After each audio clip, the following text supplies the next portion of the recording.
Hello everyone, this is Urvashi Rai and I welcome you all on my YouTube channel. आज के इस video में हम डिस्कस करने वाले हैं रैशनल नंबर्स का स्टैंडर्ड फॉर्म।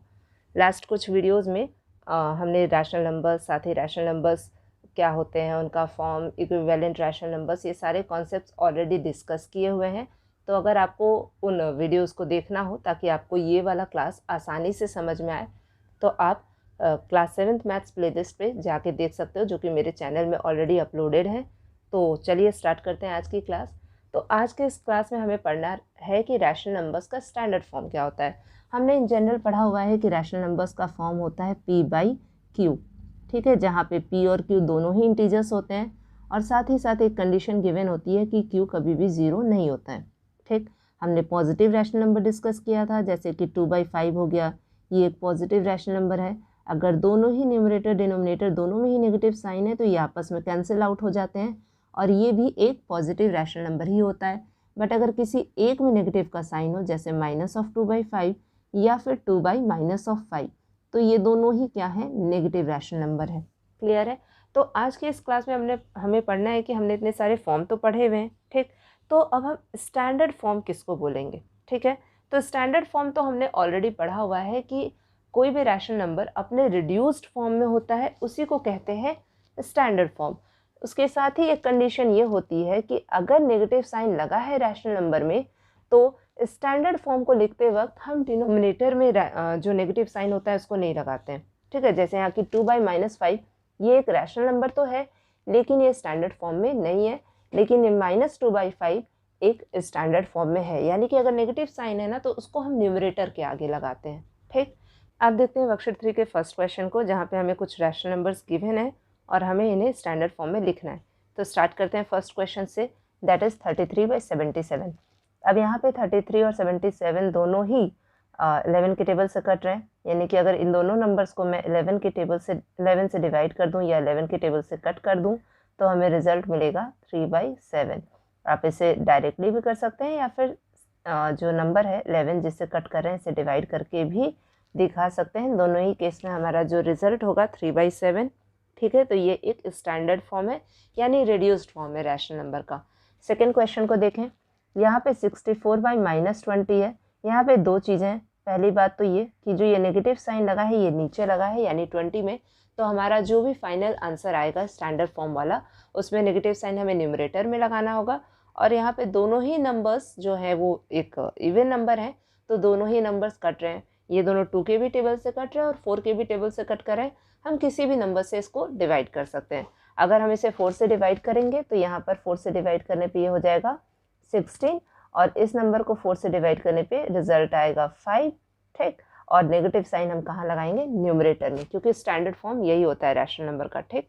नेक्स्ट अगर हम क्वेश्चन देखें, दैट इज -27/-15, दोनों में ही नेगेटिव साइन है, दोनों का नेगेटिव साइन कैंसिल आउट हो जाएगा, ठीक। अब इसको हम कट करेंगे, ये दोनों ही 3 से डिवाइड हो रहे हैं, ठीक है। यहाँ पर हो जाएगा 9 और यहाँ पे 15/3 5। क्लियर। अब देखते हैं फोर्थ क्वेश्चन, दैट इज 105/98। तो ये दोनों नंबर भी जो है इनको आप कट करके देख लो किससे कट हो रहे हैं। ये दोनों 7 के टेबल से कट हो जाएंगे, ठीक है। 7 के टेबल से 105 जो है वो 15 टाइम्स कटेगा, 15 7 जब 105 होता है, ठीक। इसी तरह से इसको हम करेंगे 98 को, तो ये 14 टाइम्स में कट हो जाएगा। नेगेटिव साइन ऑलरेडी न्यूमरेटर में है, यानी नेगेटिव साइन को हमें इधर उधर नहीं करना है। सिंपली 105 और 98 दोनों को ही हम 7 से डिवाइड करेंगे तो हमें हमारा स्टैंडर्ड फॉर्म इस केस में मिल जाएगा, ठीक। अब हम देखते हैं second question, find x such that the rational numbers in each of the following pairs become equivalent. यहाँ पे हमें ऑलरेडी पेयर में रैशनल नंबर्स दिए हुए हैं, हमें x की वैल्यू फाइंड आउट करनी है जिससे कि ये दोनों रैशनल नंबर्स जो ऑलरेडी पेयर में गिवन है ना, ये एक इक्विवेलेंट पेयर बनाए, ठीक। यानी x की वैल्यू फाइंड आउट करनी है, तो हम क्या करेंगे कि यहाँ पे जो हमें रैशनल नंबर्स दिए हुए हैं इनको आपस में क्रॉस मल्टीप्लाई करेंगे, ठीक। यानी कि हम कह सकते हैं कि 9 × 10 का भी जो भी वैल्यू आएगा यही वैल्यू x और -5 के प्रोडक्ट के इक्वल होगा, ठीक। अब यहाँ से अब हमें x की वैल्यू निकालनी है, तो हम क्या करेंगे ना कि ये जो -5 है ये इस साइड आएगा, ठीक है, और ये 9 × 10 के प्रोडक्ट से डिवाइड हो जाएगा। आपने ऑलरेडी लीनियर इक्वेशंस को सॉल्व करने में ये सारे कॉन्सेप्ट पढ़े हुए हैं, जहाँ पर आप x की वैल्यू को इस तरह से सॉल्व करके निकालते थे, ठीक है। तो अब यहाँ पे 5 और 10 दोनों कट रहा है, ये 2 times, so the answer will be -18, यानी x की वैल्यू अगर -18 होगी तो आप चेक कर सकते हो रिड्यूस करके कि ये दोनों ही रैशनल नंबर्स जो होंगे ये इक्विवेलेंट रैशनल नंबर होंगे। ठीक, अब देखते हैं हमारा सेकेंड क्वेश्चन, दैट इज़ 8/7 और x/- 35। ठीक है, तो हमें लिखना होगा इस क्वेश्चन में कि 8/7 and x/- 35 will be equivalent if 8 into -35 will be equal to x into 7. ठीक है, now we have to find the value of x, that means x will be equal to 8 into -35/7. अब यहाँ पर देख लो कोई number cut रहा है, 7 और 35 कट रहा है 5 टाइम्स में, so that means x is equal to -40. Now let us move on to our next question, that is 36/x and 2. अब यहाँ पे जो हमारा ये दोनों रैशनल नंबर है, यहाँ पर देखने में ये ज़रूर 2 है, लेकिन ये एक्चुअल में होता है 2/1 जब हम इसको रैशनल नंबर के फॉर्म में यानी p/q के फॉर्म में लिखते हैं। अब हम इजीली क्रॉस मल्टीप्लाई कर देंगे। So according to the concept used 36 into 1 will be equal to 2 into x. From here we can say that 36 will be equal to 36/2, that is 18. Clear? अब देखते हैं fourth question, it is x/6 and -13/1। इसमें अब हम cross multiply करेंगे तो x into 1 should be equal to -13/6, -13 into x। ठीक है, so x is equal to -78। यहाँ तो 1 है, उस साइड ले जाकर डिवाइड करने का कोई मतलब बनता नहीं है, तो x की सिंपल सी वैल्यू हो जाएगी, दैट इज़ -78। अब देखते हैं हमारा next question, check whether the following rational numbers are in standard form, if not then write it in the standard form. पहले तो हमें इस क्वेश्चन में चेक करना है कि जो भी गिवन रैशनल नंबर है वो है या नहीं ऑलरेडी स्टैंडर्ड फॉर्म में। ठीक है, जैसे यहाँ पर फर्स्ट क्वेश्चन में ये दोनों रिड्यूस नहीं हो सकते, माइनस का साइन ऑलरेडी न्यूमरेटर के साथ लगा है, तो ये हमारा ये हमारा हो जाएगा ना रिड्यूस्ड फॉर्म, यानी कि ये हमारा स्टैंडर्ड फॉर्म होगा। नेक्स्ट क्वेश्चन देखेंगे तो इसमें ये नहीं है। ठीक है, नो होगा आंसर। क्यों नहीं है? क्योंकि जो नेगेटिव साइन है वो डिनोमिनेटर के साथ लगा है। तो क्वेश्चन में लिखा है कि अगर नहीं है वो स्टैंडर्ड फॉर्म में गिवन रैशनल नंबर, तो आपको उसको स्टैंडर्ड फॉर्म में लिखना है। तो इसका आंसर क्या हो जाएगा? -4/7। अब देखते हैं 14/35, ये दोनों ही नंबर 7 से डिवाइड हो रहे हैं, तो जब हम इसे 7 से डिवाइड करेंगे तो ये मिलेगा 2/5। तो इस क्वेश्चन का भी आंसर नो था और इसे हमें रिड्यूस करना होगा। नेक्स्ट देखते हैं 8/-72, इसका भी आंसर नो हो जाएगा। दोनों ही जो है 8 के टेबल में आते हैं। ठीक है, 8 के टेबल से ये भी कट रहा है, ये भी कट रहा है, सो इट विल बी -1/9। ठीक, अब ये जो नंबर आया है, ठीक है, इसमें हमें नेगेटिव साइन को ऊपर हमने लिख दिया, यानी ये हमारा सही है, स्टैंडर्ड फॉर्म है। लेकिन यहाँ पर नेगेटिव साइन जो डिनोमिनेटर में था तो उसको हमने न्यूमरेटर में लगा लिया ताकि हम उसे स्टैंडर्ड फॉर्म में एक्सप्रेस कर सकें। अब देखते हैं क्वेश्चन नंबर 4। ठीक है, यहाँ पर इस क्वेश्चन में जैसे कि अभी तक हमने क्या किया ना, 2 रैशनल नंबर्स दिए थे, यानी पेयर ऑफ रैशनल नंबर दिया हुआ था और x की वैल्यू को निकालना था। यहाँ पे हमारे पास 3 रैशनल नंबर्स हैं, बीच में इक्वल के साइन का मतलब है कि वो आपस में इक्विवेलेंट है। तो अगर हम फर्स्ट क्वेश्चन को देखें तो हमें इस क्वेश्चन में सबसे पहले तो ये बताना है कि यहाँ पे डिनोमिनेटर में क्या वैल्यू आएगी। ठीक, तो इक्विवेलेंट का मतलब हो गया कि 2 को जिस नंबर से मल्टीप्लाई कर रहे होंगे 7 को भी उससे मल्टीप्लाई करेंगे, या फिर अगर आप यहाँ पे x मान लोगे तो आप क्रॉस मल्टीप्लाई करके भी सॉल्व कर सकते हो। तो 2 को जब हम 4 से मल्टीप्लाई करेंगे ना तब 8 मिलेगा, यानी 7 को भी हमें किससे मल्टीप्लाई करना होगा? 4 से। तो यहाँ इस ब्लैंक में जो वैल्यू आएगी वो हो जाएगी 28। नेक्स्ट हमारे पास केस है, यहाँ पे एक ब्लैंक है and this is equal to blank by -63।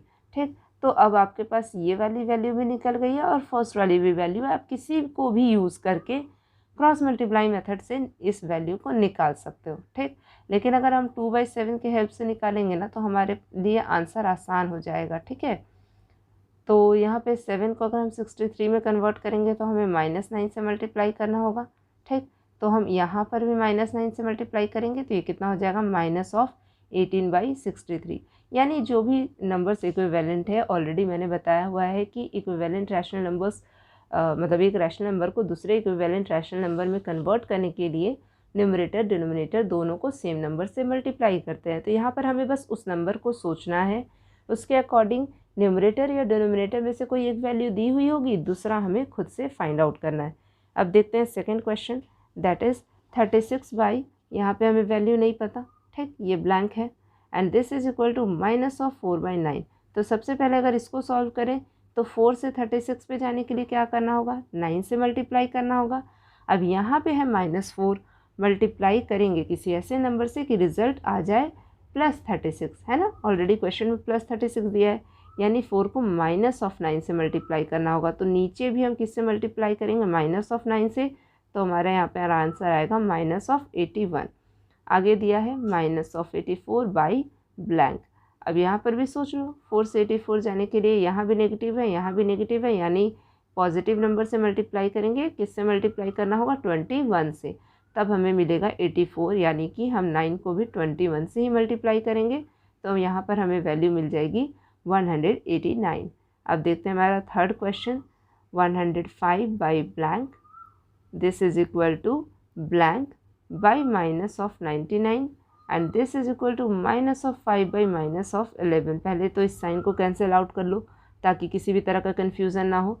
अब इस 5 से हमें 2 रैशनल नंबर्स हैं, ठीक है, एक ये वाला हो गया और एक ये वाला हो गया। अब हमें देखना है कि कौन सा इजी होगा हमारे लिए, ठीक है, किसको हम लेंगे आपस में, तो सॉल्व करके आसानी से ये जो ब्लैंक की वैल्यूज़ हैं ये कैलकुलेट की जा सकती हैं। ठीक, अगर मैं ले लूँ, पहले ले लेते हैं हम ये वाला ब्लैंक, -99 इज इक्वल टू 5/11, ये दोनों इक्विवेलेंट है। ठीक, तो 11 को 99 बनाने के लिए किससे मल्टीप्लाई करना होगा, -9 से, यानी 5 को भी किससे करेंगे, -9 से। तो इसकी वैल्यू कितनी आ जाएगी, -45। ठीक, क्लियर। अब देखते हैं नेक्स्ट वाला, यानी 105 बाई ये ब्लैंक है, इसको भी 5/11 से ही कंपेयर कर लो, आसान होगा। अब इसको जब मल्टीप्लाई करोगे तो 5 को 21 से मल्टीप्लाई करते हैं तो मिलता है 105, यानी 11 को भी किससे मल्टीप्लाई करेंगे, 21 से, तो यहाँ पे मिल जाएगा 231। क्लियर है। तो आई होप आपको स्टैंडर्ड फॉर्म का पूरा कॉन्सेप्ट क्लियर हो गया होगा, और साथ ही हमने जो ये क्वेश्चंस किए जहाँ पर हमें एक्स की मिसिंग वैल्यूज़ को फाइंड आउट करना था, इन क्वेश्चंस के कॉन्सेप्ट्स भी क्लियर हो गए होंगे। तो नेक्स्ट पार्ट ऑफ वीडियो में हम आगे के टॉपिक्स को कवर करेंगे। आई होप आपको ये सारी चीज़ समझ में आई होंगी। अगर किसी भी तरह का डाउट हो तो आप कमेंट सेक्शन में अपने क्वेश्चंस को पूछ सकते हैं। Till then, thank you and stay tune to my channel.